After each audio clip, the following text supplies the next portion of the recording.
Hello everyone, welcome to my channel. Please subscribe and keep watching more details. Bold and the Beautiful 2-week spoilers. June 9th, 20. Nick's bold romance and Luna's explosive rage. Bold and the Beautiful 2-week spoilers for June 9th, 20. 2025 see Nick Marone, Jack Wagner back to romance. Brooke Logan, Catherine Kelly Lang, and Luna Nozawa, Lisa Yamada, lashing out in a felonious and violent way at Steffi Forrester, Jacqueline McInnes Wood. Monday, June 9th. We've got continuing from Friday, Sheila Carter, Kimberlyn Brown, talking to Poppy Nozawa, Romy Park, about Luna Nozawa. Their conversation began last week. And of course, as far as Poppy is concerned, she is done with Luna. She's washed her hands. Her daughter got a pardon. You know, she did try to frame Poppy, so she's not a fan. But Sheila is trying to make it clear to Poppy that the Luna threat isn't over. In fact, it's increasing.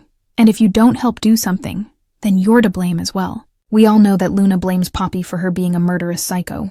Poppy may see that she at least needs to make an effort because she goes to see Luna, who is absolutely unhinged at that point. And she tells her mom that nothing's going to stop her from making the most of her freedom.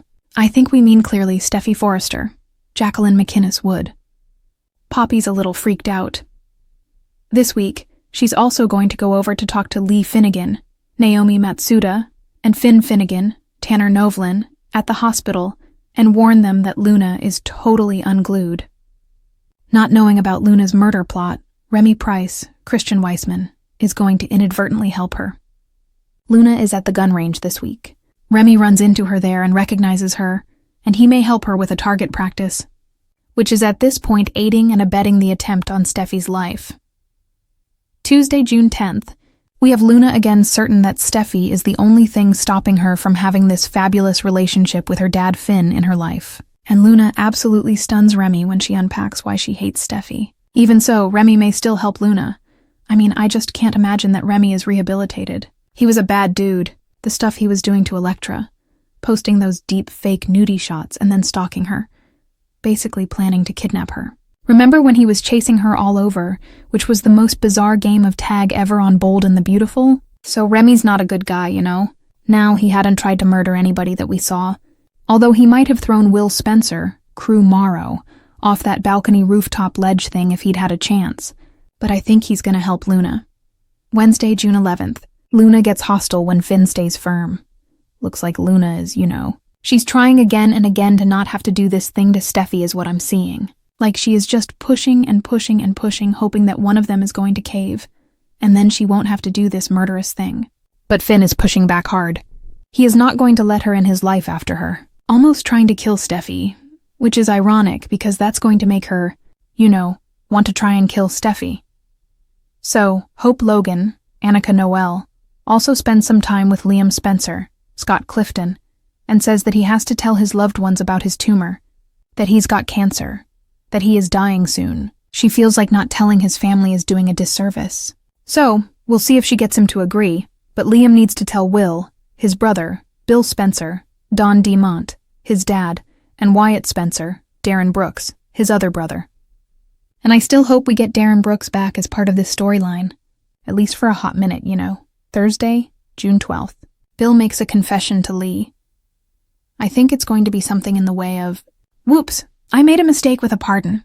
And also, Bill may tell Lee that Luna asked him to come see her, and he went to talk to her, and she wanted him in his life.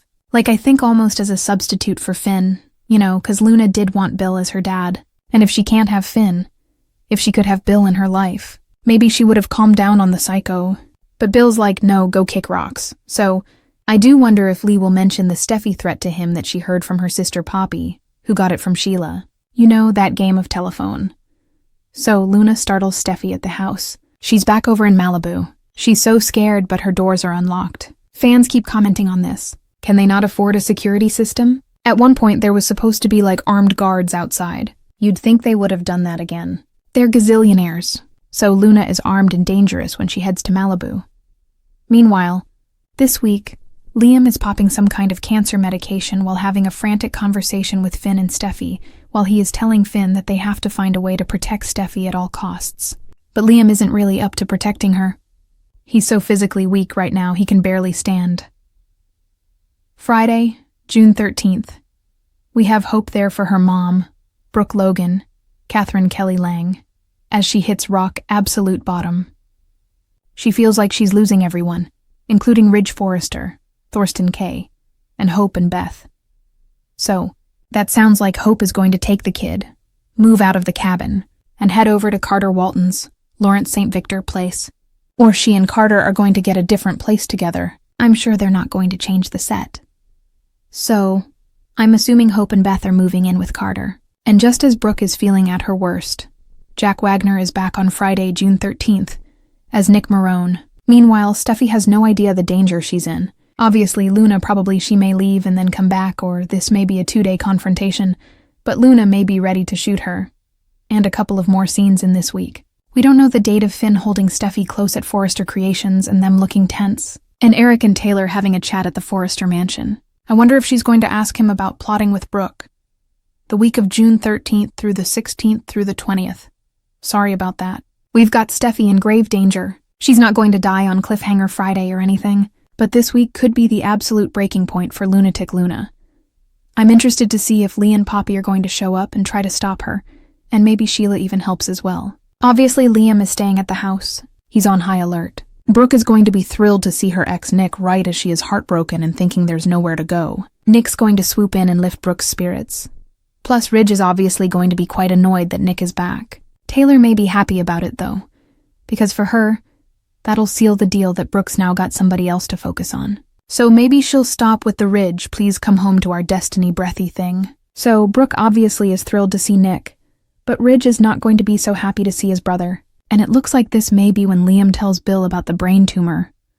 Hopefully, he gets a chance to tell his dad before things take a much more dire turn, and Steffi realizes Luna is really trying to kill her again. Awkward. And Liam and Finn obviously want to be there to protect Steffi. Hope and Carter are busy making their life plans. And speaking of life plans, Nick has got some big plans for Brooke.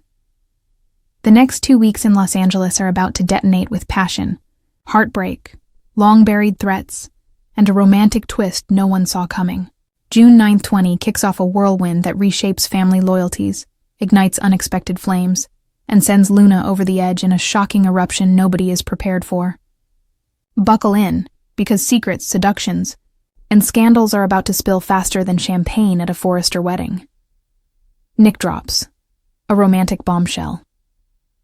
Nick Marone always had a knack for swooping in when hearts were at their most vulnerable.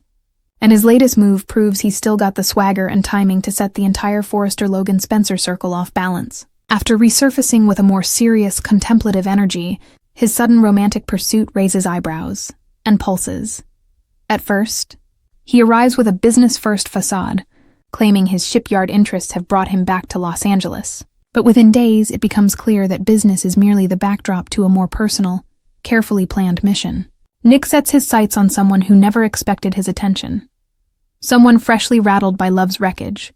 Someone who could be tempted by a calmer, protective presence with rugged history and surprising charm. By the second week, murmurs spread through Forrester Creations about Nick's increasingly bold encounters. He refuses to be timid, stepping directly into emotional territory that has long been off-limits. Ridge is instantly suspicious, recalling just how many times Nick's romantic entanglements have left trails of jealousy and heartache. Brooke, always a mix of nostalgia and warning bells around Nick, is quietly rattled. Taylor, still piecing together her sense of self amidst years of romantic chaos, feels the ground shift beneath her. But this time, Nick's intentions seem different. He isn't chasing chaos. He's inviting stability, with someone who's at a crossroads and doesn't see the storm brewing until it's far too late to step out of the way. Brooke and Ridge sound. The alarm Ridge is many things, but oblivious isn't one of them. When Nick turns his attention toward a woman already tied to Forrester drama, Ridge's protective instinct kicks into high gear. Not out of jealousy, he claims, but out of practicality and history.